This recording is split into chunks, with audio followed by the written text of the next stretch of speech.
Je suis Adèle Kassakou, je suis nutrithérapeute holistique et naturopathe africaine. Pourquoi africaine? Parce que c'est une discipline à part de la naturopathie européenne. Alors, pour être naturopathe africaine, je me suis formée, c'est une école qui est en ligne, c'est la Haute École de la naturopathie africaine. Ça se trouve en Suisse et c'est ouvert à tout le monde.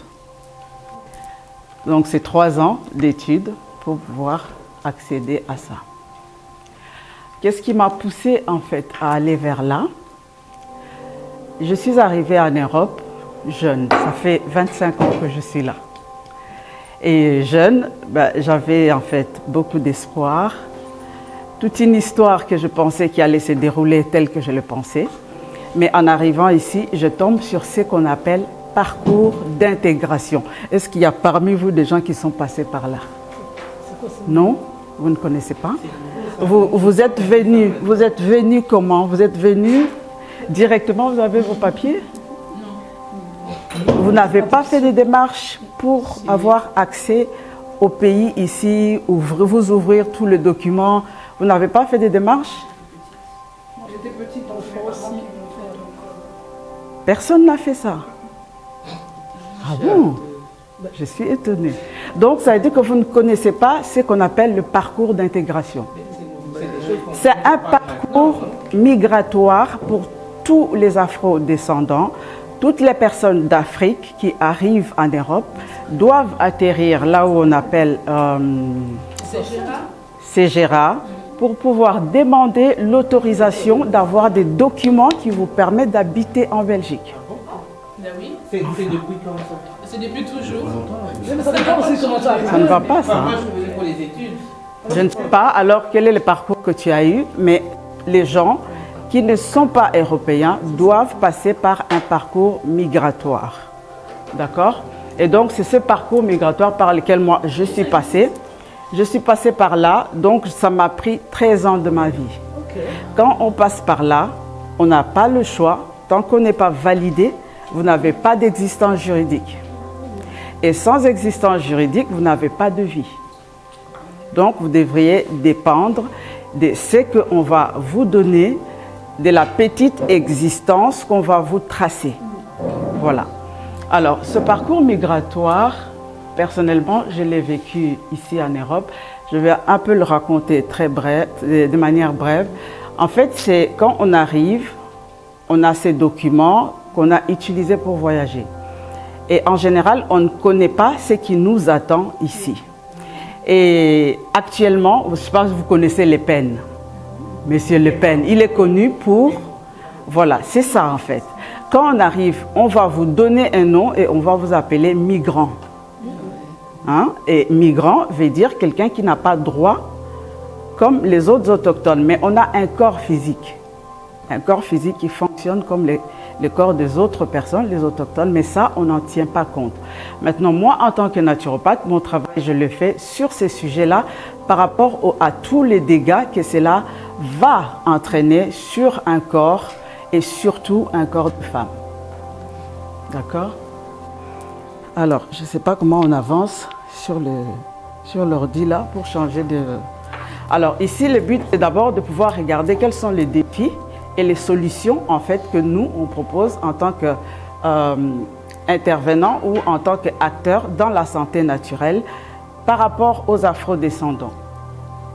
Voilà, donc quels sont les défis que la Haute École de la naturopathie africaine a essayé d'analyser sur terrain, parce qu'eux aussi ils existent depuis 25 ans. Ils ont remarqué que les Africains font face à des inégalités au niveau de la santé surtout. Donc notre santé, quand on va à l'hôpital, on va avoir le même symptôme que les autres, mais ce qui cause ces symptômes est différent. Et si on veut te soigner, on doit d'abord remonter à la cause. Si on ne connaît pas la cause, on ne peut pas te soigner. Donc, ce qui fait que les gens vont avoir ce qu'on appelle de l'errance médicale. Donc, tu vas avoir un problème à la jambe, on va aller chez les podologues, ils regardent, ça ne part pas, ça remonte aux pieds ou aux bras. Au bras, on ne voit pas, ça passe au dos, on ne voit pas. Donc, ce sont de somatisations des événements qu'on a vécus qui font que notre corps, à un moment donné, va les traduire sous forme de symptômes. Et quand ces symptômes arrivent, on va dire que ce soit Alzheimer, ce soit Parkinson, ce soit ceci ou cela, et on va vous mettre dans un protocole médical qui est déjà préétabli. Mais malheureusement, sans tenir compte de qui vous êtes. Alors, quand on est anaérobe, on est comme une plante qu'on a déterrée de la terre pour le mettre dans un pot. Et qu'est-ce qui se passe en ce moment-là pour que cette plante puisse survivre? La plante va s'adapter. Donc, le corps d'un Africain qui quitte l'Afrique où il fait chaud et qui vient s'installer en Europe où il fait froid, passe par ce qu'on appelle une phase d'adaptation. Donc, ton corps va bricoler. Il va aller chercher de l'énergie un peu dans les intestins pour t'amener ça pour faire fonctionner le corps, le cœur. Et le cœur, pour qu'il puisse bien fonctionner, il faut plus d'énergie. On va aller en rechercher un peu au niveau du cerveau pour faire fonctionner le cœur qui est l'organe vital. Parfois, on va enlever un peu au cœur, on remet au cerveau. C'est ça le bricolage qui se fait. Pourquoi? À cause de tout ça. Donc, un corps d'un immigré, c'est un corps qui a connu le traumatisme. Ce traumatisme, quand on en parle, ce sont en fait les vécus de nos aïeux. Ce que nos parents ont vécu comme colonisation, esclavage, aujourd'hui, nous portons toute cette charge dans le sang que nous avons aujourd'hui, que eux, ils nous ont transmis. Donc, ça s'appelle traumatisme transgénérationnel. Ce n'est pas quelque chose qu'on peut aller lire, mais c'est un processus autobloquant. Le corps lui-même se bloque et n'avance plus à cause de ça. Maintenant, si ce n'est pas reconnu, la personne qui te prend en charge ne sait pas de quoi tu souffres. Alors, deuxième parcours, donc le parcours migratoire, je vous ai dit que c'est quelque chose qui prend le temps que ça prend. Mais malheureusement, dans ce parcours migratoire, la chose la plus insidieuse, c'est le fait de réveiller en nous le stress. On va nous apprendre le stress. Parce qu'en Afrique, en fait, on ne connaît pas le stress. Et le fait que nos corps ne sont pas habitués à ça, venir et découvrir l'apprentissage du stress va en fait réveiller nos corps d'une façon où ils ne savent pas en fait comment faire notre corps quand on lui apprend ça. Parce que ce n'est pas son mode de fonctionnement. Alors, troisième défi en tant que femme, c'est la maternité en exil. La maternité, c'est un parcours initiatique en Afrique. Ce parcours initiatique va inclure toute une communauté pour pouvoir recevoir un enfant. Et on va découvrir qu'en Afrique, toutes les femmes qui accouchent passent par des rites, des cérémonies pour pouvoir protéger la femme et l'enfant. Pourquoi? Parce que la femme, pendant la maternité, il va subir des transformations, surtout au niveau de son cerveau, qui va aussi se manifester par tout son corps qui se développe et qui change. Donc, on devra signifier au cerveau qu'il se passe quelque chose, et c'est pour ça qu'on a introduit des rites en Afrique. Et ces rites permettent au corps d'être accompagné pour intégrer le fait que le corps de la femme est en train de poser un geste bénéfique à la communauté. Et donc, la communauté valide ce geste et prépare la réception de cet enfant de manière triomphale. Mais quand on est en exil et qu'on fait face à la maternité, c'est souvent dans la solitude. Donc, s'il y a quelqu'un qui est passé par la maternité, il peut savoir si vous n'avez personne, vous n'avez personne. Sur le plan légal, on va penser que faire les enfants en tant qu'immigrés, c'est parce qu'on cherche des allocations familiales ou de papier. C'est très mal vu, et ça, pour le corps d'une femme, c'est un manque de reconnaissance qui va faire que la femme africaine en Europe va passer par des phases qui sont des phases très dépressives et manque d'estime d'elle-même par le changement du corps qui va faire un transfert du premier mois au 9e mois. Le corps passe par un gros changement, mais l'intériorité de la femme n'a rien su prendre en compte par rapport à tout ça. Donc, au bout de 9 mois, quand on va avoir l'enfant, on va passer par ce qu'on appelle des dépressions postpartum. Et donc, certaines femmes vont même aller à ce qu'on appelle la transparence psychique. C'est-à-dire que le fait que le corps n'a pas intériorisé les 9 mois, en fait, dans ta propre culture, les gens que nous avons connus et qui nous connaissent, en nous validant en étant enceintes, ils valident aussi nos corps. Ça permet à ce que nous sommes de nous dire en fait que ce que je suis vaut la peine. Et le fait que les gens qu'on a tout autour de nous en immigration ne veulent pas nous voir enceintes déjà et ne veulent pas même de ce qu'on porte comme enfant ici, en fait pour une femme, c'est un peu comme on a blessé son cœur parce que l'enfant chez la femme, c'est son cœur. Et donc c'est comme si on ne t'a pas considéré et on n'a pas accepté la vie que tu as donnée. Et ces rejets-là, la femme le vit 2 fois en fait. Donc, quand on est en exil, il y a vraiment ce choc culturel qui fait qu'on va juste être accompagné sur le plan médical. Et en général, c'est pour faire beaucoup de touchés vaginales qui sont souvent vécus par les Africains comme pornographiques. Et c'est très blessant pour un corps de femme. Donc, quand une femme tombe malade, il ne faut pas ignorer combien de maternités cette femme a eu.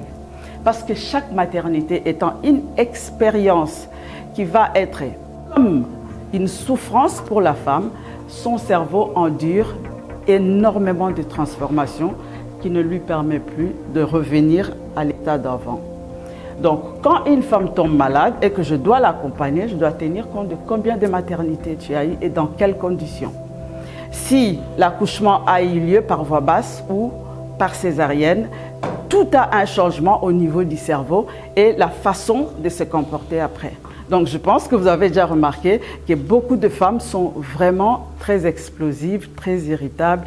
Et même nos mariages ne tiennent pas longtemps parce qu'on ne comprend plus la femme qu'on devient après tout ça.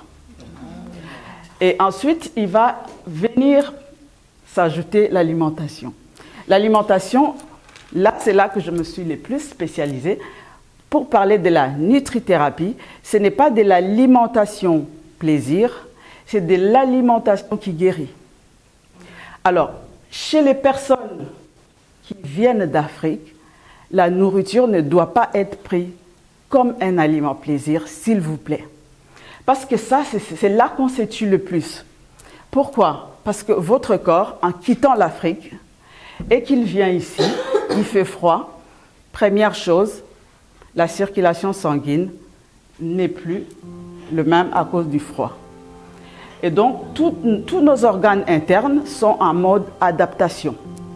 Et l'alimentation, c'est quoi? L'alimentation, c'est envoyer un aliment dans le corps. Et quand cet aliment qu'on envoie dans le corps a une mission de décomposition, de putréfaction, de fermentation, il faut savoir dans quel état se trouvent les organes que cet aliment va rencontrer. Et pour les cas des Africains, c'est là que se trouve toute la petite subtilité. Donc, on ne peut pas manger comme les gens qu'on a trouvés ici, tout simplement parce que eux, ils sont dans leur milieu. Nous, quand on arrive, on ne sait pas qu'est-ce qu'on va manger. On connaît en général quelques aliments, les sauces, les mayonnaises, quelques jus. Et quand on arrive, c'est moins cher et on se dit, c'est le moment de récupérer. Voilà. Mais qu'est-ce qu'on ne sait pas? C'est que l'alimentation ici, l'alimentation occidentale, est transformée. Donc c'est la mauvaise alimentation qui existe au monde. Et nous, quand on envoie ces éléments, ça va aller à la rencontre de notre cerveau du ventre qui vient d'Afrique, qui a consommé des aliments entiers et pour la plupart naturels. Donc, en termes de richesse des microbiotes, les gens qui arrivent ont une microbiote, leur microbiote est très diversifié et souvent en forme. Alors, quand on arrive, on va directement s'attaquer aux aliments qu'on trouve chez Lidl, chez Aldi, parce que c'est moins cher, déjà on n'a pas d'argent et on ne connaît pas ce qu'il faut manger. C'est soit la tantine du coin qui te dit, ben moi j'achète de la viande à Bruxelles, tu ne peux pas venir. Boum. On va et on commence et on fait comme la tantine nous a expliqué. Qu'est-ce qui va se passer? Ben, on va justement consommer tout ce qu'il ne faut pas. Et ça va vite détruire tout ce qu'on a eu comme bactéries dans notre intestin qu'on a amené en Afrique.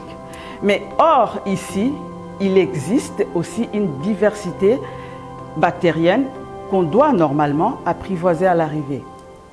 Mais comme nous, on ne le sait pas, on n'y va pas. Et comme on n'y va pas... Une question, parce que c'est très intéressant sur l'alimentation. Comment ça se passe pour des enfants, donc afro-descendants, qui n'ont pas connu l'Afrique, donc n'ont pas connu le contexte africain? Comment ça se passe pour eux? Parce que du coup, leur corps n'a pas été mis dans un contexte africain. Ceux-là, en fait, c'est des enfants qui vont hériter d'un vide. Donc, comme je vais expliquer, on va consommer les aliments d'ici, ça va appauvrir la flore intestinale et à la fin, ça crée déjà les déséquilibres au niveau de la structure qui accueille le nouveau-né. Et il naît appauvri. Les enfants d'ici, on les appelle les assimilés, c'est des enfants qui n'ont pas d'ancrage, que ce soit en termes de microbiote, que ce soit en termes... Alors, le microbiote, je vais d'abord pour ne pas trop sauter. Le microbiote, donc, ce que je vais vous dire, c'est quoi? C'est que ce microbiote, en fait, c'est ce qui conditionne toute la santé du corps. Toute la santé du corps commence par les ventres. Donc, ne jouez pas avec la nourriture car vous vous tuez, en fait. Et s'il y a un dysfonctionnement à ces niveaux, qu'est-ce qui se passe? Ben, en fait, c'est d'abord toute la structure intestinale va être complètement désarticulée et ça va créer ce qu'on appelle la porosité intestinale. Donc, tout ce que vous consommez, même de molécules qui ne doivent pas passer, traversent donc le paroi de votre intestin pour se retrouver dans le sang. Et là, qu'est-ce qui se passe? C'est le gros bordel et c'est ça qui crée donc tout le gros stress qu'on voit au niveau de tout ce qu'on vit. Et toutes les maladies, en fait, en ce moment, vont commencer parce que ces trucs qui passent à travers le sang, ces parois de bactéries qu'on va retrouver dans votre sang vont créer de l'inflammation et l'inflammation est le début de toutes les maladies car en ce moment-là, c'est la réaction de votre système immunitaire qui va tout le temps être quelque chose qui est soumis en fait à cette pression pour pouvoir arrêter ça, mais en fait, il doit avoir de quoi lutter pour l'arrêter.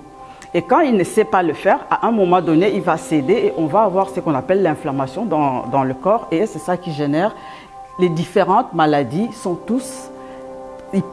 toutes ces maladies partent toutes de l'inflammation. Donc, si l'inflammation se localise à la tête, vous donnez un nom à la tête. Si c'est au cœur, vous donnez un nom au cœur. Voilà, c'est un peu comme ça, aux genoux, partout. Et tout ça part de l'alimentation. Alors, nous, comme on ne sait pas, on n'a pas d'argent, ce qu'on va chercher va tuer donc ce qu'on a comme héritage. Et comme on n'a pas non plus pris les bactéries d'ici, consommer les aliments, que ce soit d'ici que de là, sans avoir de bactéries, c'est violenter ses organes. C'est tuer les organes. Donc, en tant qu'afro-descendant, on est obligé, quand on est ici, de manger et libérer ce qu'on a mangé pour permettre au corps de fonctionner. Les organes ici, pour rentrer en contact avec les aliments, doivent être stimulés tous les jours. Sinon, est-ce que vous avez déjà vu vos grands-mères qui ont 70, 80, ils sont dans quel état? Ils sont dans quel état? En bonne santé? Ouais? Ah, sérieux? Oui, ça dépend. Vous les avez vus, ils courent? Non, ici. Je parle d'ici. Alors, ce que vous voyez chez eux, c'est ça que vous allez devenir demain. Aucune précaution n'a été prise. Ça dépend parce que... Donc, donnez-moi la formule magique par laquelle vous allez sortir de là. Mais on fait attention. Les mêmes causes produisent les mêmes effets. Qu'est-ce que tu manges de différent? Qui est différent? quel est le processus alimentaire que tu as mis en route pour te tirer de là. Tout ça, je t'ai dit, ce sont des enjeux de santé. S'il n'y a rien qui a été modifié, n'espérez pas dans 10 ans avoir quelque chose de différent. Votre corps change tous les 10 ans. Ce que vous avez téléchargé maintenant, c'est ça qui va être ce que vous serez demain. Sinon, il n'y a pas de chance en fait que ça puisse être autre chose.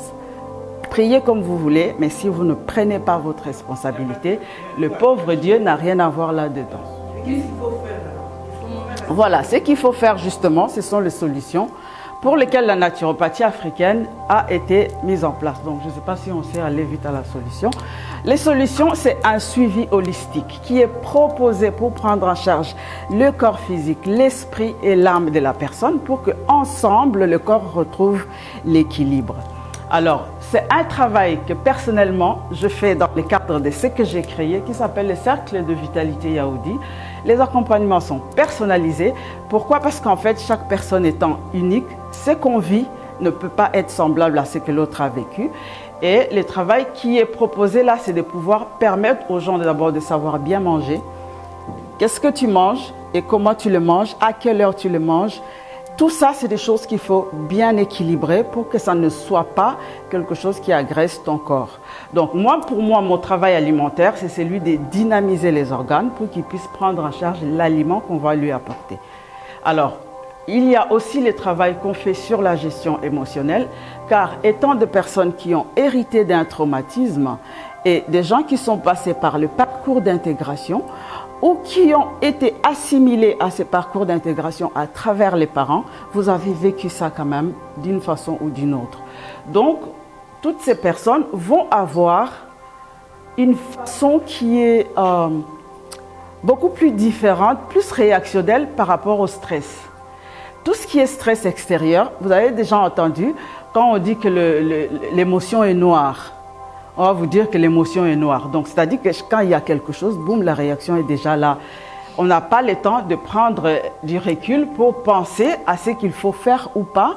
On est déjà dans la réaction tout simplement parce que, en fait, quand on est en mode stress, le corps est en mode survie. On a les surrénales qui sont suractivées, qui sécrètent du cortisol. Et en ce moment-là, le corps est en mode combat-fuite. Il n'y a plus rien à faire, vous êtes en guerre, mais à l'intérieur de vous-même. Donc, dès qu'on a poum, ça explose.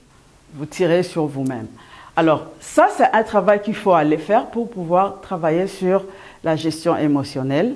Et la gestion émotionnelle est la base, car dans le corps humain, les émotions y habitent avant que la nourriture n'arrive.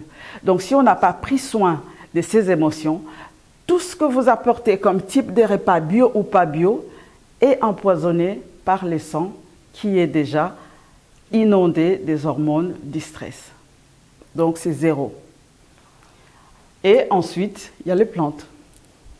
Les plantes qui m'accompagnent depuis que je suis née. Donc, je travaille avec les plantes pour faire mes formulations selon les cas spécifiques de la personne. Ben voilà, je vais lui faire une formulation spécifique pour le problème que la personne a. Donc, avec ça, on a le temps donc de toucher toute la sphère physique, émotionnelle et spirituelle de la personne. Donc, avec un accompagnement holistique, on arrive quand même à rétablir l'équilibre au niveau des femmes africaines que j'accompagne. Je ne sais pas si je dois vous donner un exemple. Oui. Voilà. Exemple. Donc, qu'est-ce que j'ai par exemple? Alors, vous voyez, moi, je suis dans la cinquantaine et j'ai fait 5 maternités. Donc, si on compte les maternités, plus le parcours d'intégration de 13 ans, j'ai passé ma vie dans la galère. Et donc, comment ça s'est manifesté dans mon corps? C'était des indigestions. Donc, moi, si je mange, je vais vomir. C'est pourquoi j'ai tout organisé pour ne plus manger à un certain moment et pour ne plus manger de tout à tout moment. Tu vois? Donc, j'en ai tellement souffert qu'à l'hôpital, on m'a dit qu'il n'y avait rien, un début de gastrite. Mais en fait, 1 jour sur 2, je pouvais ne pas manger parce que dès que je mangeais, j'avais trop mal. Donc, mes organes ont disjoncté et émotionnellement, sur 13 ans, j'étais stationnée en fait. Donc, tout était resté là. Ce que je ne digérais pas ne permettait pas non plus à la nourriture d'être digérée. Et avec ça, donc, j'ai pris du poids. J'avais 13 kilos en plus que ça, avec toutes mes maternités. Donc, avec ça, l'estime de soi zéro, c'est dans les bottes. Et avec ça, il n'y a rien qu'on peut faire. Tu n'as pas de documents non plus, donc tu ne peux rien faire. Donc, si je mélange tout ça, ma vie à moi-même, c'est une explication de ce que je fais. Alors, quand on a donné naissance, un corps déjà plus fragilisé dans le mécanisme autobloquant, mais en fait, c'est beaucoup plus facile d'être dans une dépression ou dans une autre phase qui n'est pas habituelle, en fait. Et c'est comme ça que je ne pouvais pas digérer, mais en même temps, j'avais la possibilité, avec ce que ma sœur m'a envoyé en Afrique, de pouvoir changer ce que j'étais. Et donc, j'ai fait avec mes plantes, qui sont des plantes de Kinshasa, une tisane que je commençais à prendre, mais qui m'a permis alors de pouvoir éviter ces indigestions. Et j'ai commencé maintenant à remanger, et avec ça, j'ai retrouvé une possibilité de les partager aux autres, tout ça. Et donc, en partageant ces tisanes, les personnes qui m'ont connue m'ont dit, en fait, il faut que tu partages aussi pour que les autres puissent en bénéficier. Et à partir de là, j'ai créé le truc des Yaoundis, où je partageais ces tisanes d'abord au début. Mais quand je passe sur Internet... C'est avant la formation, ça? C'est avant ma formation, oui. Et quand je partageais donc ces informations sur Internet, l'école m'a vu et m'a dit que ton projet entre bien dans le cadre de ce que nous on propose. Il vaut mieux que tu viennes te faire former. Et c'est vrai que quand j'ai fait ça au début, j'ai commencé par d'abord une tisane. Et quand j'ai pris quelqu'un pour m'accompagner, il m'a dit que ton projet n'est pas fini. Va encore chercher ce que toi, qui est en toi pour pouvoir les trouver et les proposer ensemble. En tout cas, aujourd'hui, on est le 22. Ça fait 4 ans aujourd'hui que j'ai reçu. Donc, il me dit, va travailler, va prier, va faire ce que tu veux. Et le matin, au réveil, franchement, j'avais la formule qui m'a permis de perdre les 13 kilos que j'ai perdu là. Je partage ça sur Internet et les gens viennent, hop, donne-moi aussi, et donne-moi aussi. Et ils perdaient aussi du poids. Et là, je vois que je commence à toucher la santé, mais moi, j'ai fait de l'économie, je n'ai pas fait de la santé. Et c'est comme ça que j'étais obligée d'aller me former pour pouvoir utiliser ce produit que j'avais déjà. Vu que ce produit, je ne devrais pas donner la formule à quelqu'un. Donc, c'était interdit de donner ma formule à quelqu'un d'autre pour travailler avec. C'est pour ça que j'étais obligée de prendre 3 ans pour me former, mais ça m'a fait énormément du bien, car maintenant j'ai compris qu'autour de ce que je vivais, il y avait en fait tout ça. Donc l'immigration, les traumatismes transgénérationnels, l'alimentation qui était bancale et ensuite tout le vécu en fait qui allait avec.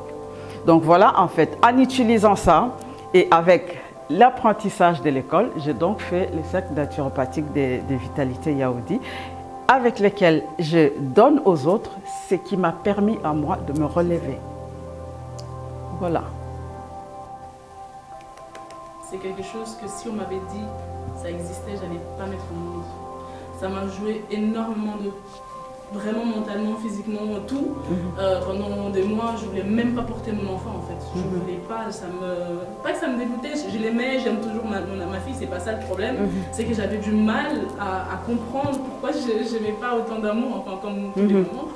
Et j'avais perdu confiance en moi, je suis rentrée en dépression, bref, c'était horrible, horrible.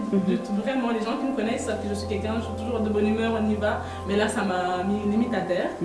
Et je pose la question à ma mère, justement. Je dis pourquoi vous parlez pas de ça? Vous me dites, ma mère elle disait oui, quand ça va sortir, tu vas voir après c'est basta fini. Mais moi je me suis dit c'est basta fini, enfin il n'y a pas d'autre chose. Elle me dit oui, mais si on devait tout expliquer à nos enfants, et je suis sûre il y aura des gens comme toi qui voudront plus du tout avoir des enfants. Moi je dis encore heureux parce que ça fait trop mal. Et mon accouchement a été très compliqué, j'ai eu un cerclage à la place de la petite, quelques mois elle voulait déjà sortir. Et j'ai eu une grossesse très compliquée et j'étais déjà épuisée mentalement. Plus ça, et jusqu'à aujourd'hui, on en parle, mon compagnon lui il en veut des enfants, moi j'ai toujours voulu avoir un seul enfant et ça me va. Lui c'est 3, alors du coup le calcul sont pas trop bons, mais ouais. Et du coup, on parlait justement de ça. Il me dit pourquoi tu veux pas? En fait, ça me fait peur. C'est même pas le fait de porter la vie qui me fait peur, c'est le fait de savoir après avoir porté la vie qui me fait peur. Et je ne sais même pas s'il y a des trucs qui fonctionnent, s'il y a des médicaments. Enfin, j'ai demandé à des gynécos, j'ai posé des questions, mais tu sens qu'ils sont incapables de me répondre aux questions que j'ai besoin en fait. Et du coup, j'ai abandonné. Je me suis dit bon, on va vivre comme ça. Et je me rends compte que j'ai perdu la mémoire. J'avais lu un truc qui disait en mettant au monde, donc la mémoire qui joue aussi. Ouais. Mais moi j'avais tout perdu. Il y avait des moments où je donne cours de temps en temps, on me demande un truc, je suis là en mode je sais plus. Je sais plus. Mais le postpartum, je sais pas s'il y a un truc, un remède ou un truc comme ça. Et parfois j'ai l'impression qu'il est toujours là, mais il est moins qu'avant, mais il est toujours là. Et il y a des moments, c'est ma fille qui reçoit cette chose en plein visage. Après, je me dis, mais en fait, elle n'a rien fait. Du coup, pourquoi tu l'annonces ça? Du coup, je voulais savoir s'il y a des médicaments, du thé, enfin, tout ce que vous voulez pour que ça m'aide. Ouais. Tout à fait. En fait, là, il faut comprendre que les personnes qui sont nées ici sont des personnes sans ancrage. Je ne suis pas née ici. Vous n'êtes pas née ici. Vous êtes venue à quel âge? Je suis venue, j'avais 11 ans. 2 ans, 11 ans. En fait, si vous n'avez pas des repères africains, vous allez avoir beaucoup du mal. En fait, c'est l'imaginaire. L'imaginaire a besoin des mythes, il a besoin de représentations. C'est ce qui fait qu'en Afrique, vous avez ce qu'on appelle des masques, des tableaux. Tout ça, c'est des choses qui doivent signaler à l'esprit où est-ce que vous êtes. Et quand vous n'en avez pas, pour l'esprit, c'est vraiment comme si on lui a mis un voile noir sur la tête, voyez. Le voile, là, il ne va pas permettre à quelqu'un de voir loin. C'est ce qui fait que quand on est né ici, on est dans ces genres de déracinement. Et ça compte pour beaucoup. Il faut comprendre que votre esprit, c'est celui qui va vous guider. Et donc, s'il n'est pas orienté, il ne sait pas vous guider. C'est pourquoi en Afrique, on a mis en place ces rites. Ces rituels, ces gens qui savent vous dire ce que vous allez faire, ce que vous allez manger ou ne pas manger. Ce n'est pas anodin. Ce n'est pas des choses qui sont, c'est pas des choses qu'on peut appeler traditionnelles ou vieux ou je sais pas moi quoi. Mais c'est des choses qui ont du sens pour votre esprit, voyez. Maintenant, quand l'esprit n'a pas été signifié qu'il se passe quelque chose, il y a une déconnexion qu'on appelle ça. La déconnexion avec les corps fait souffrir les corps. Vous voyez? Donc, si le corps n'est pas aligné avec l'âme et l'esprit, cette déconnexion laisse le corps comme un outil en fait qu'on peut utiliser comme on veut, pas par le propriétaire qui est l'esprit, mais par n'importe qui. Ok? Et donc, à partir de ce moment-là, la douleur que tu ressens, c'est l'écart entre ton âme et ton esprit et ton corps. Si c'est très profond, eh ben, c'est une grosse souffrance. On est dans la folie parfois. Et donc, il faut revenir à soi, intégrer son corps, être le propriétaire légal du corps pour pouvoir prendre son corps en charge. Et le fait que d'abord, quand on est enceinte, il y a un gros changement qui se fait au niveau du cerveau. Ça se fait aussi au niveau de l'homme qui donne la vie, mais surtout au niveau de la femme pour pouvoir lui permettre de pouvoir accueillir et entrer en contact avec l'enfant. Vous voyez? Alors, l'alimentation de la femme, ce n'est pas la même chose que l'alimentation de l'homme. La femme a en elle tout un réservoir qu'on appelle l'utérus. Ce vide-là, s'il n'est pas bien alimenté, toutes les bêtises peuvent pousser dedans. Et donc, quand on ne mange pas bien, quand on ne donne pas les nutriments qu'il faut au corps, la phase qui va permettre d'abord de prendre soin des intestins n'existe pas. Ça va remonter parce que l'intestin communique avec les cerveaux. C'est une communication bidirectionnelle qui est permanente. Et donc, si c'est coupé, vous avez tout ce que vous avez comme dépression, anxiété, type de stress, selon le niveau du désordre qui est là-bas. Si on est une femme, on est enceinte, on porte la vie à l'étranger, c'est un défi, c'est 3 défis ou 4 défis en même temps. C'est pourquoi il faut réduire ce travail-là, surtout au niveau de l'apport alimentaire. Quand on est bien suivi, on n'a pas de problème à ce niveau-là. Et quand on termine de donner la vie, c'est encore un autre travail. Vous voyez le corps de la femme, chez nous en Afrique, on appelle ça, c'est comme un endroit qui est caché.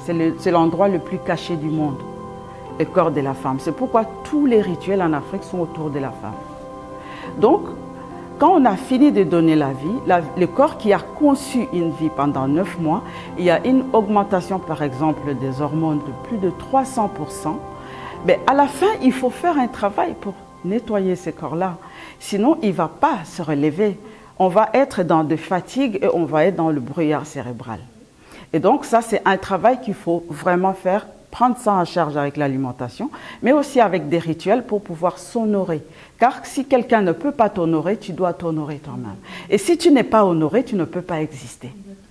C'est ça la femme. La femme doit à tout moment bénéficier de ses propres rituels pour s'honorer en tant que femme. Le corps de la femme est fait pour être honoré. C'est vraiment te donner à toi-même l'offrande du remerciement pour ce que tu es. Tu vois? Et donc, c'est tout ce travail qui va faire qu'on va finir par se reconnecter à soi-même et trouver de l'apaisement. Mais c'est un travail qu'il faut faire dans un accompagnement. On ne sait pas donner des astuces pour ça, car c'est tout un travail. Moi, personnellement, pour comprendre ton cas, je dois prendre au moins 2 à 3 heures avec une anamnèse pour établir les diagnostics et ensuite faire un protocole personnalisé. L'anamnèse. Voilà. Mais alors, concrètement, par exemple, il y a 10 séances, comment ça se passe en fait Donc, qu'est-ce que vous avez comme problème? Le protocole dépend de ça. Donc, on se contacte, on analyse voilà. les besoins et la demande. Oui, etc. parce que si je vous vois, ce que vous allez me raconter ne correspond pas sûrement à ce que moi je recherche. Donc, les gens ne savent même pas de quoi ils souffrent. Voyez, il va seulement te dire j'ai mal ici ou je fais ça, mais en réalité de quoi ce corps souffre, voilà, il faut aller interroger le corps. Donc là, moi j'ai des questions que je dois poser et vous me donnez les réponses et ensuite en fonction de ça, je vais faire l'analyse en fonction par exemple des symptômes que j'ai, je vais interroger ces symptômes pour comprendre quelle est la croyance derrière chaque symptôme, vous voyez. Donc si par exemple quelqu'un est anémique, en général, beaucoup de femmes ici sont anémiques. Et ça c'est dû à quoi? Ben, c'est dû au problème de manque d'affection. Donc le manque d'affection dû au déracinement, l'entourage des gens qui vous regardent et qui ne vous acceptent pas, si votre estime de vous-même est touchée, vous démagnétisez votre sang et le sang en fait il va avoir un problème. Et quand il est démagnétisé, en fait l'oxygène fonctionne avec le magnétisme dans le corps. Et l'oxygène c'est l'hémoglobine. Et quand vous allez à l'hôpital, on va vous dire que vous avez une hémoglobine beaucoup plus bas. Et c'est le cas de beaucoup de femmes africaines. Donc, ça, il faut aller interroger comment la personne se parle dans sa petite voix pour comprendre qu'est-ce qu'elle s'est dit. Sûrement, c'est des gens qui jouent à se dire que je suis victime de mon voisin, je suis ceci. Il y a beaucoup de choses. Avec ça, on peut comprendre pour pouvoir réorganiser maintenant la vie intérieure. On voit les autres, on les respecte, mais allez, comment faire? On entoure son propre corps de beaucoup de douceur, de toute la considération qu'on attend des autres. Et à partir de là, les choses changent. On va créer en fait une forme de résilience par rapport à tout ce qui peut nous impacter de l'extérieur. Mais en réalité, dans notre monde intérieur, quand il y a la quiétude, l'extérieur ne compte vraiment plus. Voilà.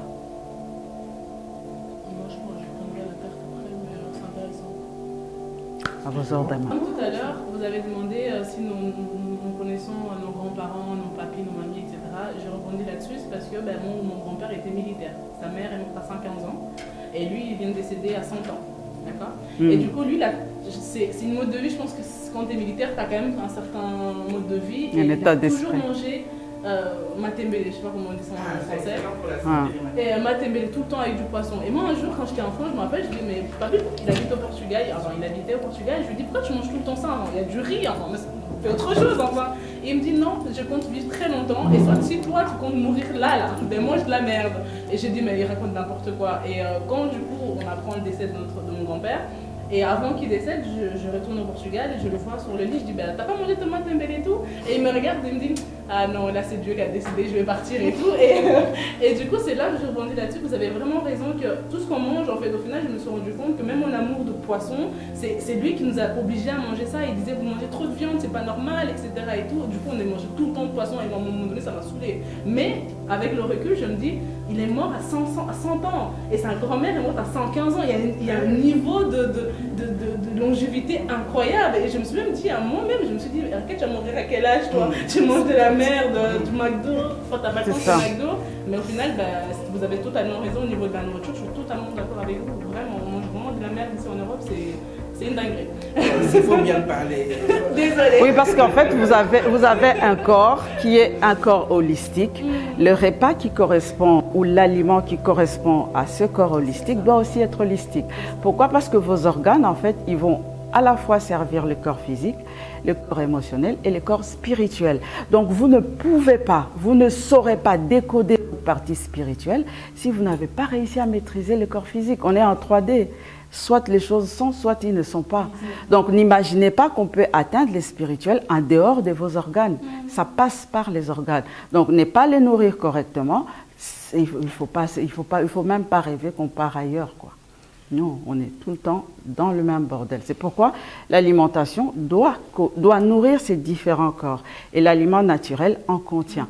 Donc si vous allez regarder par exemple dans les travaux qui sont faits par les Russes, ils vont faire l'analyse de la feuille. Vous allez voir que la feuille contient une lumière. Donc, il y a la feuille qu'on voit et il y a la feuille qu'on ne voit pas.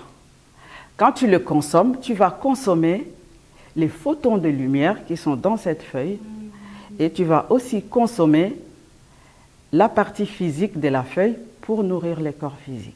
C'est ça l'aliment qu'on te demande. Mais quand c'est fabriqué en laboratoire, il n'y a pas de lumière. Donc c'est pour remplir les corps. Ce sont des aliments de remplissage. Maman, est-ce que tu manges essentiellement africain?